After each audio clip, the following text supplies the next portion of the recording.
This play was procrastinated, but it's not the procrastination play. Go. Hey Joe, can you tell us what you've been watching a lot of lately, including right now on your phone? Yeah, so I've been watching like a lot of TikToks, but I don't have TikTok, so I just watch TikToks reposted in the Reels on Instagram. Okay. And what is the subject matter? Mostly it's like random funny stuff, but the ones that really seem to be grabbing my attention lately are the ones around ADHD. Yeah. Yeah, like especially the ones that involve like executive functioning and things like that. Really, frankly, are making me feel very seen. Gotcha.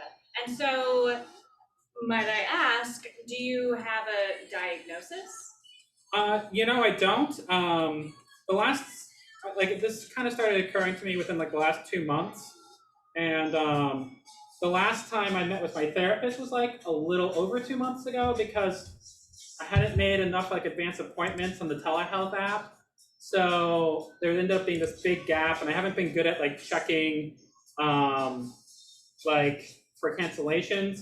So leave it to possibly having ADHD to not get a diagnosis for ADHD. And so, if you did get a diagnosis, how do you think that would change your life? I think part of it is like just like it's good to have self-knowledge of yourself. It's hard to pay attention to this and talk. Yeah, I know.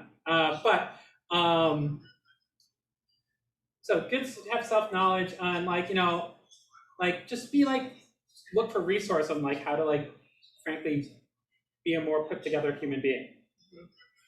And Joe, when did you write this play? Oh, I wrote this on Thursday. And when did you finally get around to memorizing your lines? Oh, honestly, I never memorized my lines at all. I wholly counted on the fact that I wrote it to carry me through on knowing what the gists were. By the way, have I mentioned that I invented the idea of doing a procrastination play in the show? Curtis.